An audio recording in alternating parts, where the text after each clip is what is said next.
nunca tinha visto um jogo tão injustiçado por seus trailers e gameplays aleatórias quanto o jogo Monster Sanctuary, pois somente vendo esse jogo, você o caracteriza por sua pixel art que é linda, sabe que ele é um Metroidvania que você terá que explorar muitas áreas e desvendar mistérios, além de perceber que é um jogo de captura, treinamento e batalha de monstros. Mas o que os vídeos não mostram são as suas mecânicas aprofundadas para um RPG de turno e as múltiplas possibilidades de times que esse jogo pode te proporcionar, gerando diversão por centenas de horas, tanto jogando sozinho como competitivo via internet. Aqui nesse vídeo eu pretendo te mostrar se Monster Sanctuary é ou não o jogo ideal para você. Vou te falar tudo de forma objetiva e clara, tirando suas dúvidas sobre esse jogo e te mostrando que você pode estar perdendo, deixando de pegar esse game para o seu Nintendo Switch ou Switch Lite.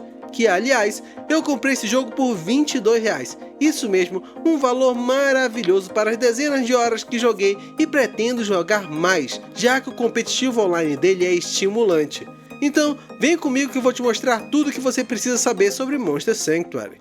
Primeiro, deixa eu te situar um pouco nesse jogo. Ele é um game indie, desenvolvido pela Morai Games e publicado pela Team 17. Valendo citar que a Morai Games só tem esse jogo desenvolvido e publicado, onde temos em mãos um Metroidvania todo legendado em português do Brasil, ótimo level design que explora bastante as habilidades de cada monstro que você obtém e te coloca em batalhas com trios de monstros com mecânicas de RPG de alto nível. A história do jogo é simples, temos aqui uma jornada do herói clássica, dividida na tela com NPCs básicos que somam ou te desafiam durante a trama. Nada muito incrível, mas o suficiente para te manter explorando e avançando no game. Mas o ponto alto desse jogo são os seus monstros, os quais temos hoje 111, sendo 101 do jogo base e 10 extras da DLC gratuita The Forgotten World, que se você comprar o jogo hoje, vai vir com a DLC já instalada. Mas ao primeiro momento você cogite que são poucos monstros, já que séries como Pokémon e Shin Megami Tensei ultrapassam com folga essa quantidade de monstros. Mas não se deixe enganar, estamos falando de monstros desenhados em pixel art e com ótimas animações, onde visualmente cada um deles possui ótimas diferenças, atributos diferenciados e árvores de habilidades que criam combos próprios, além de fazerem sinergia com outros monstros da mesma espécie.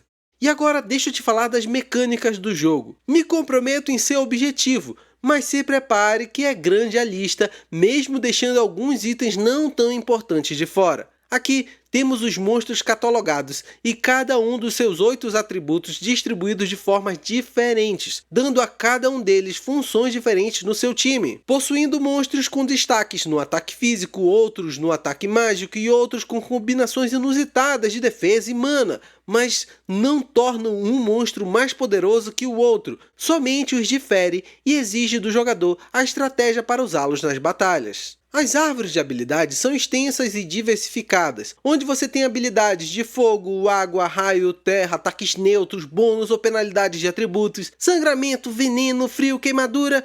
E se fosse citar todos, o vídeo iria ficar longo só aqui, pois Monster Sanctuary não poupa habilidades ativas e passivas, onde um ataque leva a outros diversos ataques automáticos que podem gerar diversos efeitos. Com esses 111 monstros, você tem centenas de combinações e efeitos múltiplos que podem acontecer numa batalha, tanto do seu lado quanto do lado do oponente, então se prepare para táticas fora da caixinha, já que esses mesmos monstros no avançar da campanha ganham variações e evoluções. Mas aqui eu prefiro não ir além, para não tirar sua satisfação em descobrir por si só. Mas já esteja avisado que isso vai te fazer repensar na utilidade de todos os 111 monstros, pois amplia muito a quantidade de estratégias possíveis.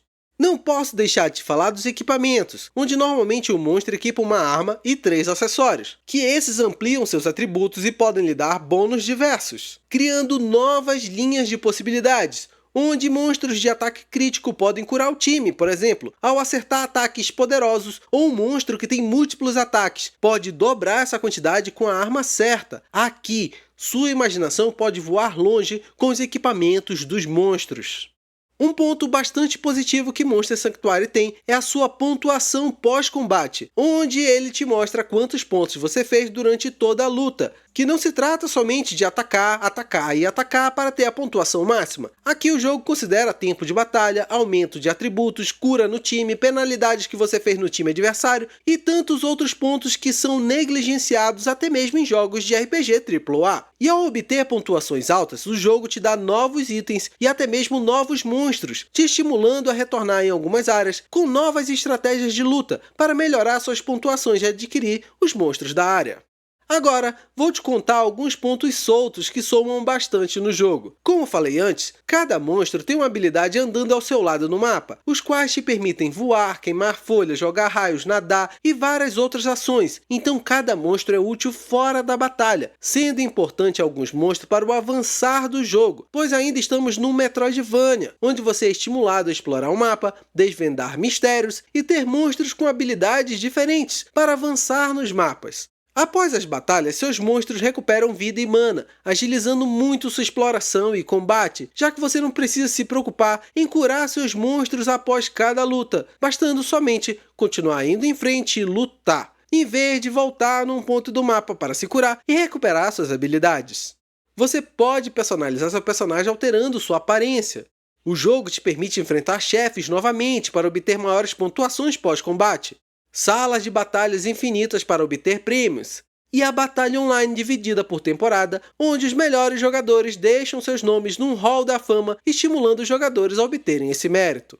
E para finalizar, o jogo está rodando perfeitamente no Nintendo Switch, seja na TV ou no modo portátil, que vale para o Nintendo Switch Lite. Então, se o seu medo é performance, travamento ou má otimização, não se preocupe com isso. O jogo tem uma boa curva de dificuldade e vai te apresentando as mecânicas aos poucos.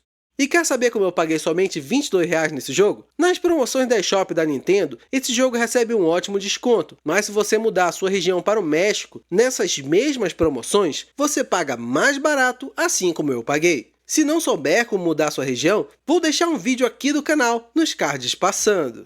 Do mais, eu fico por aqui. Torço que essas informações tenham te ajudado. Eu me diverti muito e pretendo jogar ainda mais o Monster Sanctuary, pois ele é um indie com mecânicas de RPG muito bem elaboradas, superando até mesmo jogos com orçamentos maiores, além da DLC que citei, que adiciona uma nova história, e os 10 monstros que são mais difíceis de obter nas premiações finais das batalhas. E já ia esquecendo, essa DLC trouxe novas formas de se aventurar no game, para os jogadores mais hardcores, ou para quem já teve esse jogo antes e quer recomeçar no Switch. Vou te deixar outros 2 vídeos passando na tela, acredito que algum deles será legal também para você. Abração e até mais!